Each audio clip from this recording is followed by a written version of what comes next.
갇혀 있으니 환난을 당한 자 이리 오라. 땅들이 변하고 물결이 일어나 산 위에 넘치며 두렵지 않네.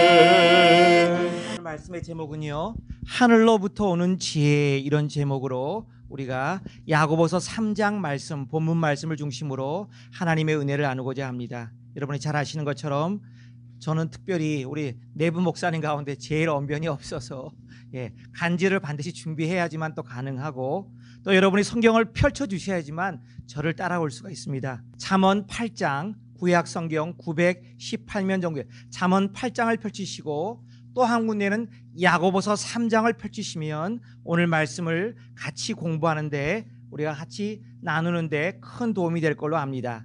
제가 먼저 성경은요, 지혜서라고 할 때 보통 시편을 빼고 잠언, 전도서, 그 다음에 욥기, 잠언, 전도서 세 책을 지혜서라고 하는데, 그 중에서 지혜의 으뜸인 책은 잠언입니다.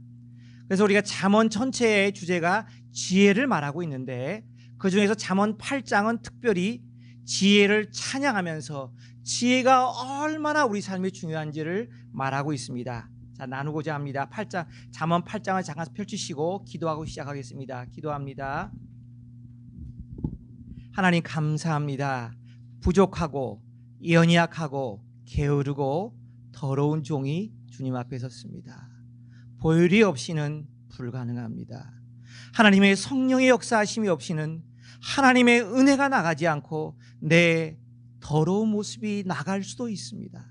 주님 불쌍히 여겨주시고, 오늘 장로님의 기도처럼 십자가 앞에 모든 것을 내려놓고 하나님의 은혜만 간구하며 나가게 하여 주시옵소서. 감사드리오며 예수님의 이름으로 기도합니다. 아멘.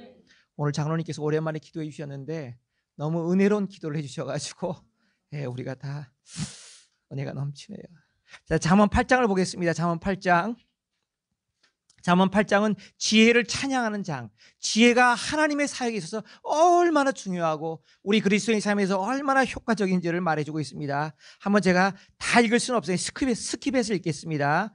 뚝뚝 띄어서요. 첫 번째, 지혜가 부르지 아니하느냐, 명철이 소리를 높이지 아니하느냐. 그가 길가의 높은 곳과 내 거리에 서며 성문격과 문 어기와 여러 출입하는 문에서 불러 이르되, 사람들아 내가 너희를 부르며 내가 인자들에게 소리를 높이노라. 무슨 말입니까? 하나님은 이미 이 세상을 지혜로 창조하셨을 뿐만 아니라 우리가 특별히 공부의 은사가 없을지라도 우리 삶을 조금만 영적으로 눈을 열어서 들여다보면 우리 주변에 지혜가 널려 있다는 겁니다. 학교에서도 지혜를 배우고, 시장터에서도 지혜를 배우고, 직장에서 지혜를 배우고, 교회에서 현장에 당연히 지혜를 배우고, 사람과 만날 때마다 지혜가 있다는 것입니다. 이게 바로 하나님의 축복입니다. 그래서 우리가 사는 모든 주변 현장은 지혜를 교육하고 훈련받을 수 있는 가장 아름답고 복된 축복의 현장임을 알고 감사하면서 영의 눈을 열어서 지혜를 흡수해야 된다는 것입니다. 넘겨보십시오. 7절, 8장 7절에 내 입은 진리를 말하며 내 입술은 악을 미워하느냐. 그렇습니다. 세상 지혜와 하나님의 지혜의 다른 점은요, 퀄리티가 달라요. 퀄리티가 다릅니다. 세상 지혜는 약삭 빠르게 나만 이익을 보면, 셀피시 베너핏이 있으면 끝이지만, 마이 컨트리가 셀피시 베너핏이 있으면 끝이지만, 하나님의 지혜는 그렇지 않아요. 보세요. 진리를 말하며 내 입술은 악을 어떻게 한다고요? 미워하느니라. 이게 하나님의 지혜입니다. 하나님의 지혜입니다. 그 다음에 8절 보세요. 내 입의 말은 다 의로운 즉 그 가운데 굽은 것과 패역한 것이 없나니. 무슨 말입니까? 하나님의 말씀을 말하고 있는 듯한 느낌이 들지 않으세요? 그렇습니다. 하나님의 말씀은 완전하기 때문에 그 완전한 말씀 안에는 굽은 것과 패역이 없습니다. 그리고 그것이 곧 진리의 말씀이자 우리에게 지혜가 되는 말씀이라는 것입니다. 그 다음에 11절을 보십시오. 대저 지혜는 진주보다 나음으로 원하는 모든 것을 이에 비교할 수 없다. 세상에 가장 비싼 보물보다, 진주보다 더 값비싼 것이 뭐라고요? 지혜를 얻는 것이라는 것입니다. 그 다음에 13절에 또 이런 말씀이 나오죠.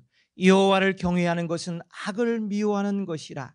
나는 교만과 거만과 악한 행실과 패역한 입을 미워하느니라. 지혜는요, 우리 잠언에 유명한 말씀 있지 않습니까? 여호와를 경외하는 것이 지혜의 근본이여늘. 예, 여호와를 경외하는 것이 지혜의 근본이요, 거룩하신 자를 아는 것이 뭐라고요? 명철이라. 영어로는 understanding. 참된 understanding 하는 사람은 여호와의 거룩하신 자를 아는 거고, 여호와를 경외하는 것이 지혜의 근본. 왜 지혜의 근본일까요? 여러분, 이 말씀 묵상하면서 혹시 생각해 보신 적 있어요?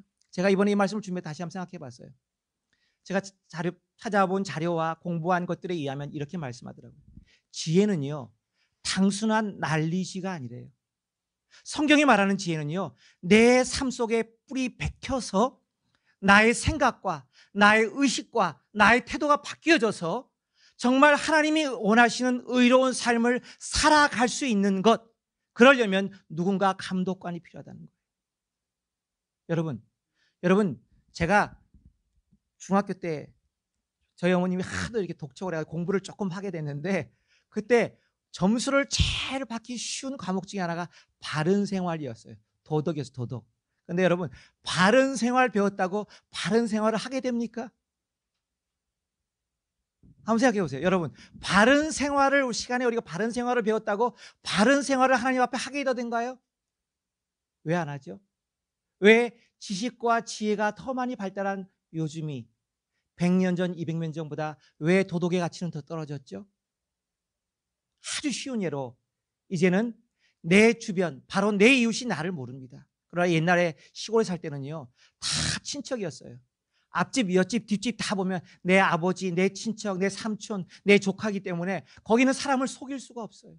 왜? 두 눈이 뜨고 나를 쳐다보고 있으니까. 그런데 이 도시화, 핵가족화 되면서 다 윤리가 무너져 버렸잖아요. 그런데 이 마지막 시대의 윤리에 대한은요, 하나님이 나를 워치하고 계시다는 것.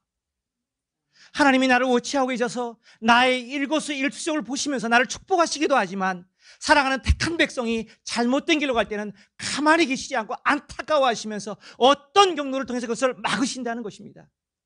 바로 이 하나님을 두려워하는 마음이 있을 때 우리 안에 참된 지혜자의 삶이 뿌리내릴 수 있다는 것입니다.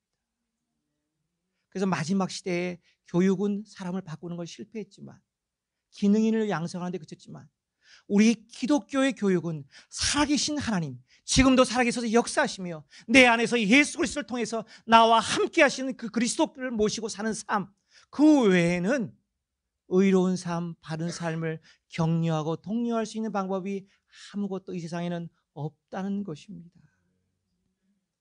자, 우리 교재로 한번 들어가 볼까요? 제가 예를 하나 준비했는데, 요즘에 저희 고국 동북아는 마치 화약고와 같다고 그럽니다. 왜 그럽니까? 누가 불장난하려고 준비하니까요.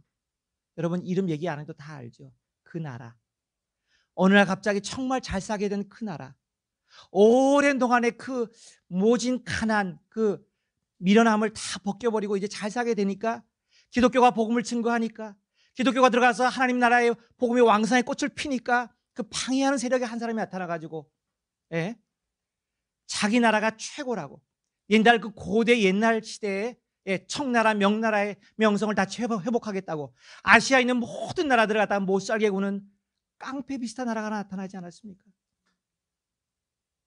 힘이 세다고 대국인가요? 힘이 세다고 부가 축적된다고 국민소득이 올라간다고 선진국인가요? 우리는 요즘에 너무나 그 불안한 정세를 보고 있지 않습니까? 펠로시 의장이 대만을 방문한다고 난리를 피지 않았습니까? 그게 뭐 어때서요? 그게 무슨 잘못인데?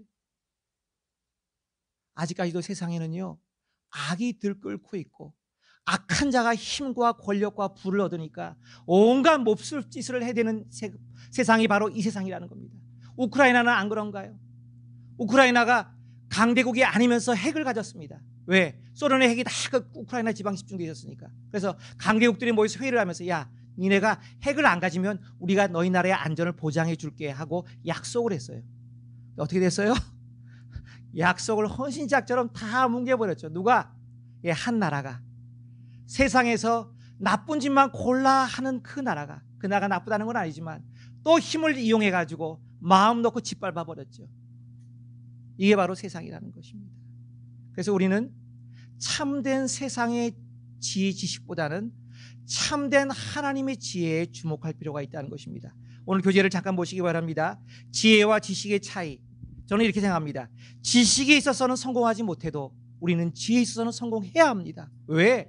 하나님께 영광 돌리는 삶을 살아야 하니까요. 지혜를 가진 자와 지혜를 갖지 못한 성도 간에 하나님께 드리는 영광의 차이는 너무나 다르니까요. 거기 지식을 보시면 나와 있죠. 학습과 경험을 통해서 무엇인가 누군가에 관한 정보와 사실을 수집하고 그것을 간직할 때 지식을 얻었다 그럽니다. 그러나 지혜는 다릅니다. 예, 다른 사람의 유익을 위해서 지식을 적용할 수 있는 단계, 내 삶에 부딪히는 매일매일의 과제 속에서 삶을 판단하고 올바른 선택을 할 수 있는 능력이 바로 지혜라고 하는 겁니다. 세상에서 지혜를 많이 강조하죠. 그런데 세상의 지혜는 하나님이 안 계시기 때문에 얄팍한 지혜일 수밖에 없습니다. 그러면 제가 아까 잠깐 말씀드린 것처럼 성경은 온통 다 지혜의 책입니다. 그중에서 특별히 우리가 잠언, 욥기, 전도서를 지혜의 책이라 합니다. 지혜가 뭡니까? 두 가지 관점에서 쉽게, 아주 이해하기 쉽게 말할 수 있습니다. 첫 번째는 뭐냐? 하나님께서 우주를 다스리시는 질서가 바로 지혜다. 바로 오늘 읽은 잠언 8장 22절에 나옵니다. 거기 교재에 들어가 있습니다. 누가 좀 읽어주세요. 잠언 8장 22, 제가 읽어드릴게요. 여호와께서 그 조화의 시작 곧 태초에 일하시기 전에 나를 가지셨으며, 태초에 일하시기 전에, 즉 요 8장 22절부터요 하나님께서 천지 창조하시고 다스리시는 장면이 쫙 열거되어 있습니다. 그런데 천지를 창조하시기 전에 주님께서는 무엇을 만드셨다고요? 지혜를 만드셨다는 거예요. 그래서 지혜로 세상을 창조하시고 다스리셨다는 거예요. 예, 우리 아들이 한국에 갔다 와서 고민이 생겼나 봐요. 우리 큰아들이 저한테 그래요. 아빠, 내가 무슨 잡을 가지면 좋겠어? 나는 별로 공부하는 거 싫었는데. 그래서 야, 인생은 둘 중에 하나야.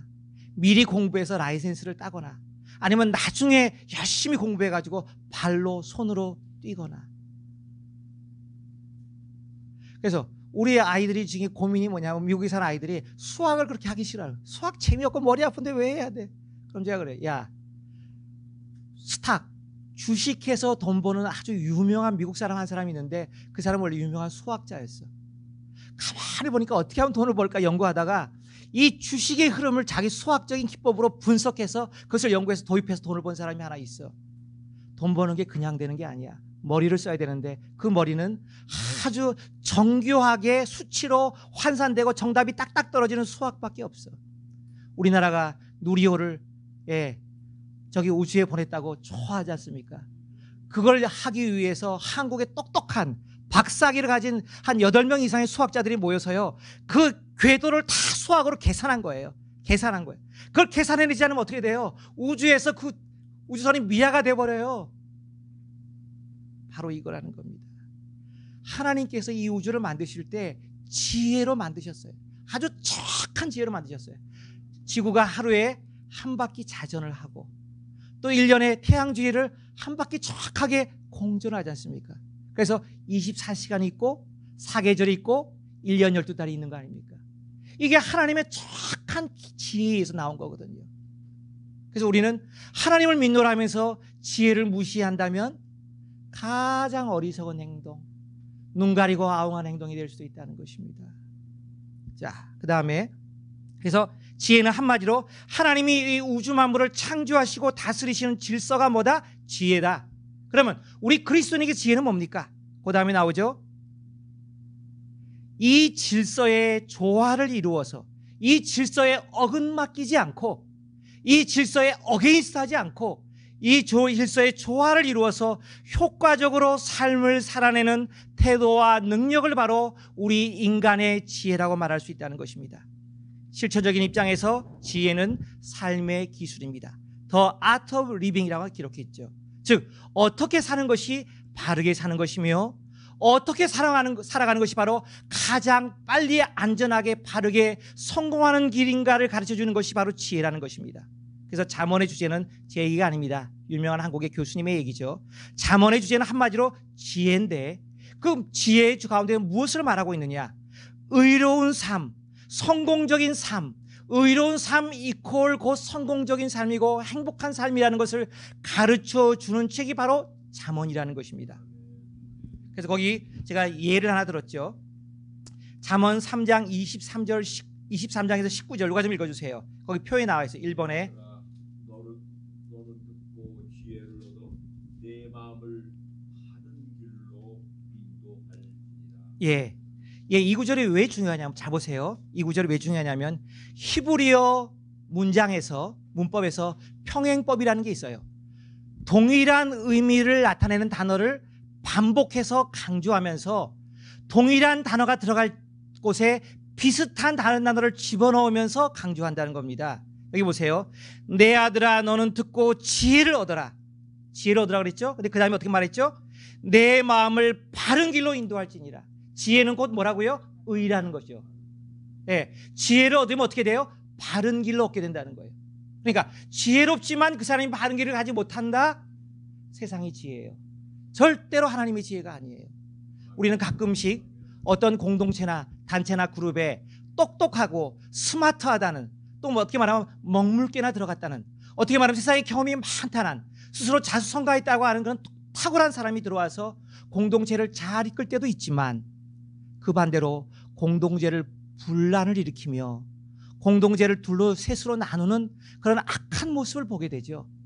이것은 성경적인 의미에서 분명히 하늘로부터 온 지혜, 경건한 지혜가 아니라는 것을 여러분 반드시 기억해 두셔야 합니다. 그래서 정말 지혜롭고 똑똑한 사람은요, 내 지식을 자랑함으로 공동체를 나누는 것이 아니라 공동체를 이간질시키는 게 아니라 기다리고 인내하고 정말 이 공동체의 유익이 무엇인가를 고민하면서 이 공동체를 세우는 사람, 그것이 바로 성경이 말하는 참다운 지혜로운 사람이라는 것입니다. 그래서 지혜는 반드시 하나님의 앞에 바로 선 삶, 의로운 삶, 윤리와 함께 가지 않는다면 그것은 얄싹한 지혜고 세상의 지혜고 마귀의 지혜고 오늘 본문에 나오지만 정욕에 근거한 지혜고 귀신의 지혜고 세상의 지혜라는 것입니다. 꼭 기억하시기를 바랍니다. 자, 두 번째, 그래서 야고보서를 한번 읽다 보니까 야고보서의 주제가 뭘까? 이렇게 자료를 찾아보다 보니까요, 야고보서의 주제는 한마디로 성숙한 삶이래요. 그래서 이 성숙한 삶에 대해서 말하는 야고보서의 깊은 뜻을 이해하지 못했을 때 그 종교개혁자 유명한 루터는 야고보서를 지푸라기 서신이라고 폄하했어요. 그런데 야고보서를 가만히 읽어보니까 이 온통 정말 성숙한 삶이 무엇인가 이야기하고 있다는 거예요. 대표적인 단어 중에 하나가 열매 맺는 삶이더라. 그 다음에 삶으로 분명히 그 의의 결과가 드러나는 삶이더라. 그래서 야고보서 2장에는 우리가 잘 아는 행함이 없는 믿음은 뭐라고요? 그렇죠. 행함이 없는 믿음은 죽었다는 거예요. 네가 아무리 교회를 오래 다녔어, 내가 성경에 대한 지식이 많아, 내가 교회에서 받은 직분과 사명이 많아, 우리 집은 몇 대째 믿는 집안이야. 그런데 그 사람의 삶의 열매로 드러나는 행함이 없다면 그 사람의 믿음은 살아있다고 말했나요? 죽어있다고 말했나요? 죽었다고 말하고 있다는 거죠. 죽었다고 말하는 거죠. 그래서 우리는 돌아보아야 합니다. 내 믿음의 연조를 내 주변 사람들은 다 알잖아요. 연조가 어디될수록 우리는 고개가 숙여져야 돼요. 왜? 그 연조만큼 거룩하고 의로운 믿음의 삶을 못 사니까. 오늘 장로님의 기도처럼 우리는 날마다 그리스도의 십자가에 엎드려서 주님 불쌍히 여겨주세요. 우리 베드로 목사님도 이 기도 잘하시더라고요. 가끔씩 보니까 주님 불쌍히 여겨주세요. 내가 그렇게 못 삽니다. 이 기도를 드릴 수 있어야 한다는 거죠.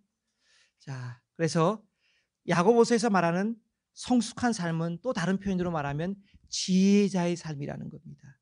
그러면 그리스도인이 어떻게 지혜를 얻고 어떻게 지혜를 발휘하고 어떻게 지혜를 구분하고 사용해야 됩니까? 첫 번째, 온갖 좋은 은사와 온전한 선물이 다 위로부터 하늘 아버지께서 주신다고 야고보서에서는 분명히 말씀하고 있어요. 1장 17절. 온갖 좋은 것들, 온갖 좋은 은사와 선물을 빛들의 아버지께로부터 다 내려온다고 야고보서 1장 17절에 분명히 이야기하고 있어요. 그러므로 우리는 지혜가 없기 때문에 기도해야 돼요. 야고보서 1장 5절 너희 중에 누구든지 지혜가 부족하거든 모든 사람에게 후히 주시고 꾸짖지 아니하시는 하나님께 구하라 그리하면 주시리라. 하나님은 야 줄 테니까 제발 기도 좀 해 이렇게 말씀하고 있다는 거예요. 그래서 날 때부터 지혜자는 없습니다. 그죠? 날 때부터 지혜자는 없습니다. 우리는 이 땅에서 살아가면서 지혜를 배웁니다. 경험을 통해서, 지식을 통해서. 그죠? 그래서 좋은 만남, 좋은 친구를 사귀는 것, 좋은 환경에 들어가는 것, 예, 좋은 교회를 다니는 게 축복 중에 하나죠. 그죠? 그리고 우리는 하나님을 섬기고 사명을 감당하기 위해서 우리는 지혜를 강구해야 됩니다. 그래서 여러분, 지혜를 강구하면 끝도 한도 없어요. 저는 우리 집 4명의 형제들 가운데서 가장 미련한 사람이었어요. 풀리시 보이였어요. 풀리시 보이. 우리 어머니가 가장 걱정을 많이 하시는 풀리시 보이였어요. 그래서 제가 중고등학교 때 조금 철이 들면서 제 별명이 우리 집에서 형광등이었어요. 남들은 다 한번 말하면 막 착하면 알아듣는데 나는 무슨 말 못 알아들었어요. 한참 야 그거 무슨 뜻이야? 그거 무슨 뜻이야? 나중에 알렸죠. 우리 동생이. 우리 동생이 IQ가 한 130이 넘었는데 135 정도 됐는데 그래서 내가 이게 열등감이 생기잖아요. 솔직히 말해요. 그래서 하나님께 기도했어요. 하나님 내게 좀 지혜를 주세요. 그러다가 성경을 읽다 보니까 지혜가 인사이트란 단어를 제가 발견했어요. 영어 성경에서. 사물의 것이 아니라 사물의 속에 있는 그 내용과 핵심을 깨우칠 수 있으면 그게 지혜구나. 하나님의 영이 임해서 남들은 못 보는 그 신령한 은혜로 하나님 저를 지혜롭게 해주세요. 제가 그 기도를 엄청나게 했어요. 남들은 몰라요. 저만 아는 고민이었어요. 그다음 중고등학교 때 고민이었어요. 저는 그래서 운동 못하는 게 부끄러운 게 아니라 지혜롭지 못한 게 부끄러웠어요. 우리 집 식구들 중에서. 그래서 하나님이 지혜를 주셨어요. 세월 가운데서 하나님이 실패를 통해서 지혜를 배우잖아요. 잠언에는 분명히 말하잖아요. 개가 그 토한 것을 어떻게 한다고요? 도로 먹고. 지혜는 뭐예요? 실수를 반복하지 않는 게 지혜입니다. 여러분 꼭 기억하세요. 제가 엄청나게 노력을 해요. 왜? 저는 실수를 할 수밖에 없어요. 그러나 한 번 실수를 했으면 그 다음에 하나님 앞에 또 되새기고 또 되새겨요. 하나님 이것을 반복하지 않게 해주세요. 하나님 제가 하나님의 가슴을 아프게 한 것을 다음에는 리핏하지 않게 해주세요. 이게 바로 지혜입니다.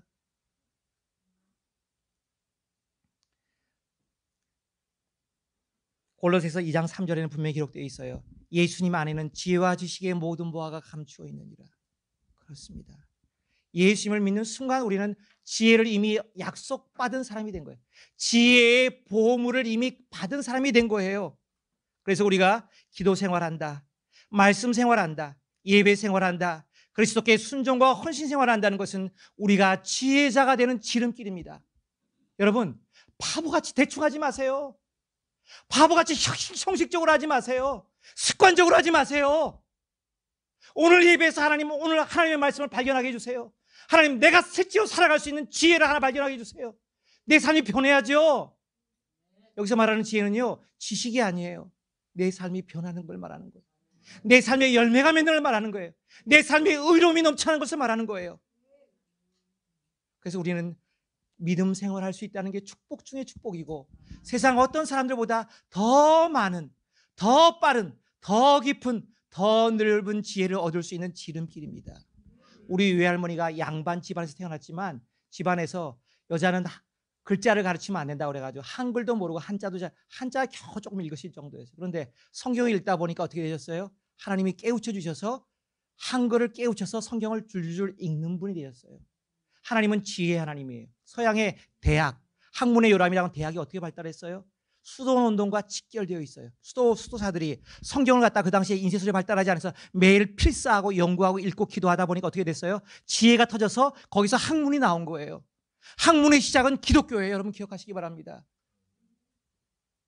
그리스도인이 지식을 추구할 필요는 없지만 하나님 내가 바르게 하나님을 기쁘시게 하는 삶을 살고 하나님 내게 맡겨주신 사명을 감당하기 위해서 내게 하나님 어떻게 살아야 하는지. 왜? 내게 주어진 시간은 제한돼 있잖아요. 내게 주어진 재화는 제한돼 있잖아요. 시간은 제한돼 있잖아요. 그래서 에베소에 어떻게 말하고 있죠? 세월을 아끼라. 세월을 아끼라. 그죠? 지혜를 얻어서 세월을 아끼라고 말하잖아요. 세월을 잘 매니지먼트 할 수 있는 지혜를 얻으셔야 된다는 거예요. 두 번째, 하늘 지혜를 받은 자는 그 삶을 증명할 수 있어야 된다고 야고보서는 성숙한 자들에게 주는 복음이기 때문에 이렇게 말해요. 3장 13절 누가 읽어주세요. 야고보 3장 13절. 너희 중에 지혜와 총명이 있는 자가 누구냐? 그는 선행으로 말미암아 지혜의 온유함으로 그 행함을 보일지니라. 예, 야고보서는 아예 딱 까놓고 얘기해요. 왜? 여기 어린 신자들이 있으면 야, 너 정말 지혜로워, 지혜 보여줘. 이렇게 말하면 시험 들겠지만 성숙한 사람들, 좀 어느 정도 일정 수준이 된 사람들 말할 수 있잖아요. 야, 너희가 정말 지혜가 있어? 정말 총명이 있어? 그럼 네 삶으로 한번 보여봐. Prove it by living an honorable life. 정말 모든 사람들이 존경하고 흠모할 만한 그 honorable life를 통해서 prove it 해봐 한번. 이게 바로 야고보서가 최소한 교회를 5년 이상 다녔다고 말하는 사람들에게 도전하는 오늘의 첫 번째 메시지라는 것입니다. 우리가 지혜자라고 다 주장할 수 있겠지만 우리의 행함으로 지혜를 보인다는 것은 결코 쉬운 일이 아닙니다. 아닙니다. 세 번째, 하늘 지혜는 이 땅의 지혜와 분명히 구분됩니다. 야고보서는 혹시나 교회 안에 악한 지혜자가 있을까봐, 악한 지혜가 슬며시 들어와서 꼬리를 내리고 또 자리를 잡고 있을까봐 다시 한번 설명해주고 있습니다. 누가 좀 읽어주세요. 야고보 3장 14절에서 16절.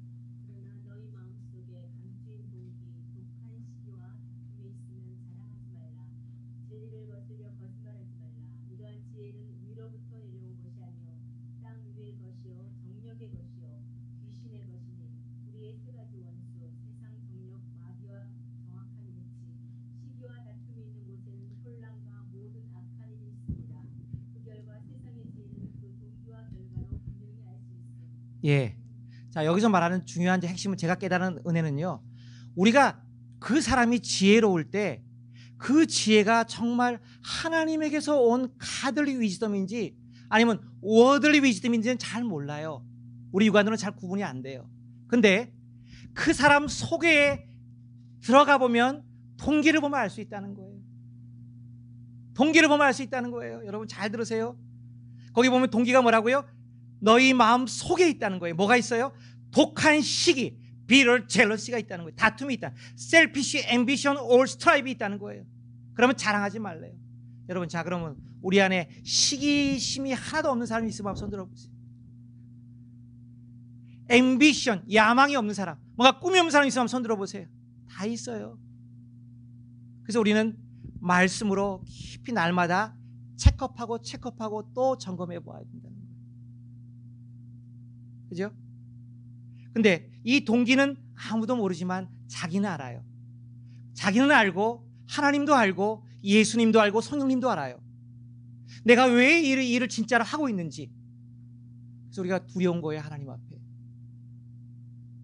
그 다음에 공동체를 위하고 하나님의 나라를 위한 것이 아니라 selfish ambition인 것은 자기는 알아요.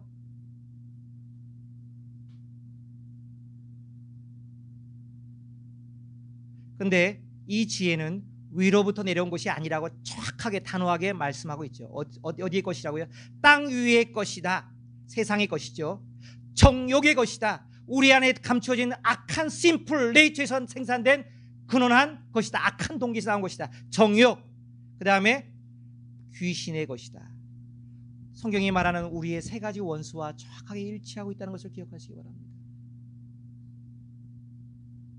근데 그래도 우리가 잘 이해를 못할까 봐 또 야고보서 기자는 16절을 통해서 다시 한번 덧붙여주고 설명하고 있습니다. 시기와 다툼이 있는 곳에는 어떤 결과가 생긴다고요? 혼란과 모든 악한 일이 벌어진다는 것입니다. disorder. 하나님은 질서의 하나님입니다. 세상의 지혜로 잘 살려고 할 때는 온갖 무질서함과 다툼과 분쟁이 있다는 거예요. 우리 동북아시아에 조금 자세하게 된 그 나라가 군비 경쟁을 하면서 아시아의 모든 작은 나라들을 다 괴롭히면서 야 이건 내 거야. 이 바다도 내 거야. 석유난 이건 내 거야. 야 이 대만은 내가 먹어야 돼. 다툼이 있지 않습니까? 무질서가 있지 않습니까? 어느 날 갑자기 동북아시아가 화약고로 번해버리지 않았습니까? 다툼이 있다는 거예요. 네. 혼란이 있다는 거예요. 그 다음에 모든 악한 일이 나온다는 거예요. 여러분 한번 돌아보세요. 여러분이 어떤 일을 계획하고 어떤 일을 준비하고 실행했을 때 정말 가만히 보면 처음엔 잘 몰랐을지라도, 내 안에 감춰진 동기를 몰랐을지라도, 내가 그 일을 마치고 나서 뒤돌아보면 내 안에 순전하지 못한 악한 동기가 끼어 있었구나라고 고백하며 하나님께 회개할 때가 있다는 거예요. 왜? 무질서하고 그 다음에 악한 일이 나의 일로 인해서 벌어졌으니까. 이게 무서운 거예요. 우리는 지혜롭지 못해요. 우리는 한치 앞을 알지 못해요. 그죠? 성경에서 제가 읽다 보니 성경에서 이렇게 말씀하고 있더라고요. 인간이 뭐냐? 한숨이야. 한숨이야. 인생이 뭐야? 속임수야. 시편에서 이렇게 말하고 있더라고요. 한숨이야. 없어지는 게 인생이야. 인생이 뭔데? 내가 그렇게 간절히 원하고 바라고 수고했던 모든 것이 다 속임수야. 안개야. 야고보서는 그렇게 말하고 있잖아요. 네 번째, 다시 한번 경건한 지혜의 특징들을 기억해 봅시다. 자, 향기와 열매와 인격이 바뀌는 겁니다. 야고보 3장 17절 18절 누가 좀 읽어주세요. 3장 17절 18절.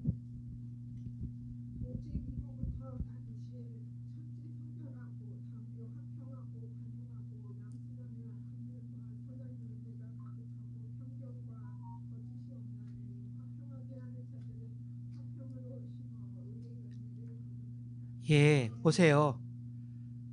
하나님으로부터 난 지혜의 특징이 분명히 있어. 너는 그 지혜가 그 순간에는 하나님으로부터 왔는지 아니면 세상에서 내가 살짝 잘못 배운 건지는 몰라. 그런데 이 본문을 읽으면서 곰곰이 너의 지혜의 색깔들을, 냄새들을, 향기들을 맡아보면 그것이 하나님으로부터 온 건지 아닌지 분명히 알 수 있어. 절대로 속지 마. 이 말씀이에요. 자, 보세요. 첫째가 뭐라고요? 성결해요. 퓨어해요. 순전하다는 거죠. 두 번째 뭐예요? 화평해요. 피스불해요. 다투지 않아요. 싸우지 않아요. 피해가요. 관용해요. 젠틀해요. 잘 다듬어진 온유한 말처럼 주님이 부르실 때 언제든지 이리저리 끌어도 순종해요. 그 다음에 양순해요. 리즈너블이라고 했어요. 영어 성경에는 많은 중요한 번이 리즈너블이라고. 이게 뭐냐? 리즈너블 투 트루스예요. 우리는 진리가 뭐라고 말하든 언제든지 그것이 맞다고 생각하면 어떻게 돼요? 오베이, 오케이 할 수 있는 리즈너블이 있어야 돼요. 제가 우리 교회 섬기면서 좋았던 것 중에 하나는 뭐냐면 우리 사역자 되시는 분들이 그 리즈너블한 마인드가 있어가지고 아무리 우리가 관습적으로 잘못되고 오래 행하여 왔던 것일지라도 이게 하나님의 진리에 비추어봐서 뭔가 리즈너블 하지 못할 때는 아닐 수도 있다는 것을 이해해주는 마인드가 있다는 게 제가 평생을 동역자로 함께 사역할 수 있다는 축복을 누렸어요.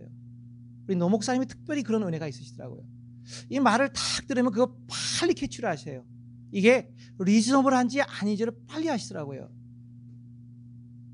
여러분 주변에 정말 꽉 막힌 사람, 죄송합니다, 옛날의 도덕과 관점으로만 꽉 막혀서 난 절대 안 돼, 이런 사람이 있으면 얼마나 답답한지 아세요?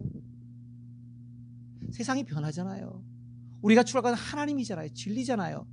여러 사람을 이롭게 하는 거잖아요. 그죠? 오픈할 때는 오픈해야 된다는 거예요. 리즈너블하고, 그 다음에 긍휼하고, full of mercy, 자비가 가득한 거예요.